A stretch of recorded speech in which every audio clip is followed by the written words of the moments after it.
Hello everybody, welcome back to another Farming Simulator 25 map guide. Today we're going to be taking a look at New Hope. But before that, this video is brought to you by Toten Farmer and Bobby W. Thank you for being farm barons. So the New Hope map can be found at the farmingsimulator.com website or the in-game downloadable content menu, and as of the 1.0 release, this map is available for all platforms. This is also got to be one of the smallest maps I've seen, coming in at just 40 megabytes. There are no required mods for this map. Now, I'm a little surprised at the 3-star rating. Of course, we only have 36 ratings at this point, but I'm a little surprised that it's at 3 stars because this is a wilderness map, and in my opinion, it's one of the better wilderness maps for FS25. We really haven't seen a whole lot of those get released. Wilderness maps came to popularity with the original map, No Man's Land, in FS19, because in FS19 we had the build your own farm concept where you could place buildings down, do landscaping and such, and they very much became popular in FS19 and 22, and have been a little slow to get started here, kind of surprising, in FS25. Let me read you the description. Welcome to New Hope. Let your imagination run wild and your dream farm come true. There are 55 farmlands to buy. 2 are Woodlands, UK license plates, animations of crows, butterflies, and hot air balloons. This is the map author's first map. He hopes you enjoy and has fun. Let's go ahead and jump back over here to the map itself and take a look at the PDA.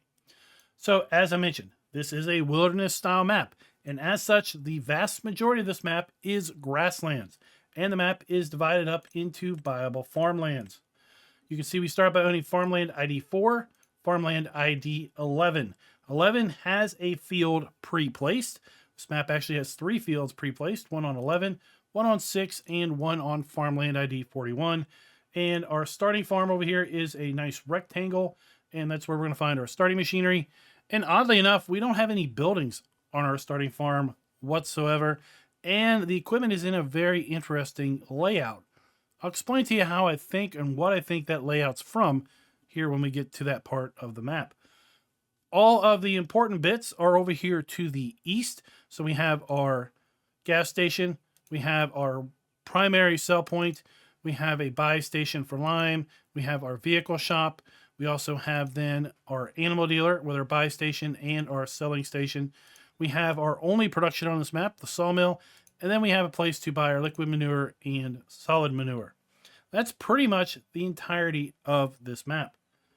Now, with respect to our crops, we do have all the standard crops available to us in FS25 available on this map. We also have the standard FS25 crop calendar. We do not have any animals at the start because there's no buildings on this map other than those required in order to make a fully functional map. We do have contracts available, including the new deadwood contracts, rock removal, and wood transport. We do have some harvesting contracts on the 2 fields that we do not own at the start. We do have the sawmill available. As I mentioned, no other productions are pre-placed, but of course, the whole concept of a wilderness map is that it is yours and yours alone to create whatever you want. You can build out a town, build out an industrial area, build out multiple farms, carve up the field and carve up the lands however you wish. With respect to sell points, we have 2 sell points on this map, the farmer's market and the animal dealer. We do start out with some vehicles if you elect to own the farm at the start. If you choose to not own the farm at the start, then of course you don't own any land, nor do you have any starting machinery. We've got the Challenger MT635, the FarmTech EDK650, the Great Plains Solid Stand 1500 Seeder, the John Deere 3650, the John Deere 980 Cultivator, Massey Ferguson E570 Harvester, Header, and Header Trailer. And if that machinery sounds familiar, well, that's the starting machinery on Riverbend Springs. We also do not have any hand tools, and while it says we have 25 collectibles, they're not actually on the map. I did run a command in order to show all collectibles, and none of them really popped up on the PDA when I did that. So I feel that that's kind of left over from when we had the collectibles XML in the map file. I believe it's probably still there, but the collectibles aren't actually placed on the map. Now, before we go over to our farm, we're going to change things up a little bit, and we're going to explore the eastern town area first. Right, so we've got our gasket, kind of a rundown, aged gasket fuel station. And then we come straight to our vehicle dealer.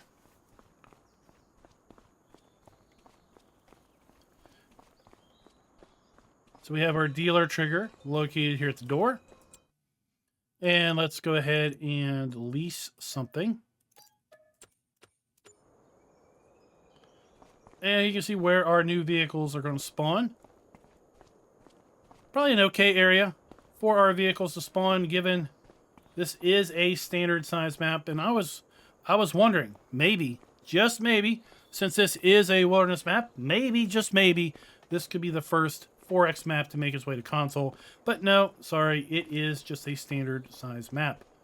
Here we have our dealer trigger for maintenance, repair, repainting, and such. We kind of went past the farmer's market sell point. So we have our dump point there for our products. We have our buy point for our lime. And then here we have our dump point for our grain.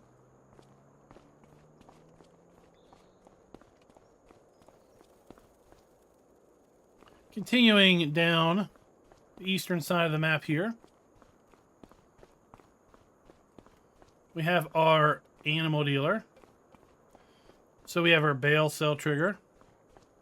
We have our animal dealer buy trigger to purchase our animals.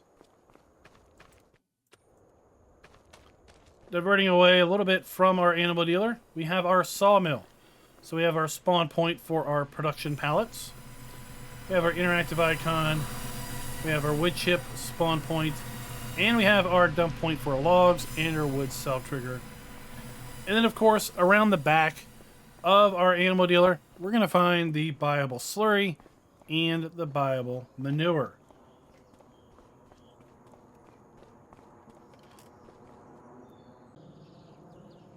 Let's go ahead and grab a little bit of altitude here. You can see there we have our slurry buy point, our manure buy point, and basically the entirety of this town area. And then the rest of the map, well, it's wilderness. It's rolling hills. It's grassland. There's some utility poles running through. There's a little bit of water running through the map as well. Now you will find that we have these utility poles, and these utility poles do not have collisions. So you can drive right through these without any issues whatsoever. So if you do carve up fields that have these poles in them, you don't need to fret too much with respect to hired help or yourself being blocked and obscured from being able to farm around those. So here we have Farmland ID 41 with this rectangular field. Farmland ID 52 is one of the forested farmlands.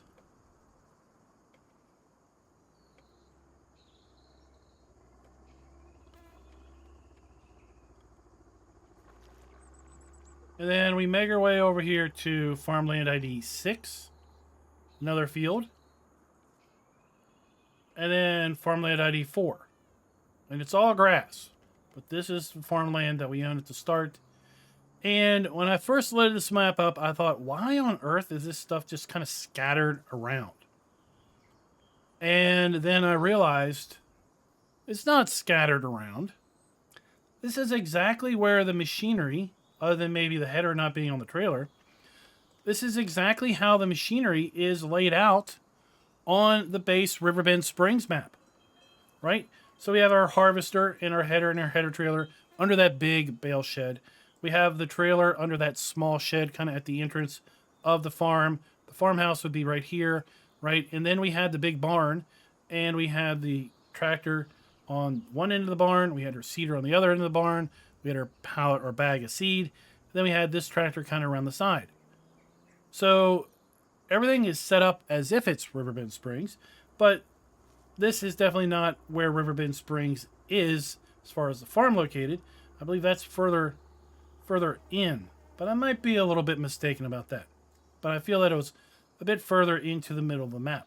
but I just kind of find it interesting that there's absolutely no buildings here whatsoever. And then down here we have Farmland ID 11, the biggest field on the map, and this is a field that we own. And of course we own the rest of this farmland. We've got a little bit of a natural pond here with the rocks. We've got some rivers. We do have some bridges. Kind of bridging the gap there. Little land bridge. And then we have some more water kind of up here. I guess terminating at a natural spring. Oh, no. Then we come up here to a little bit of marshland. Some dead trees. And that's pretty much the entirety of this map.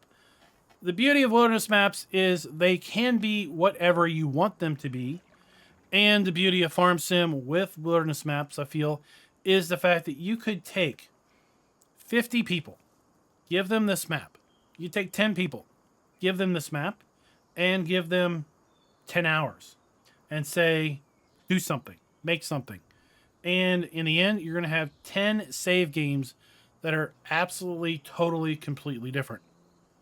That is what is, I think, one of the biggest draws to wilderness-style maps. And one of the reasons why I'm surprised that this map has just a 3-star rating.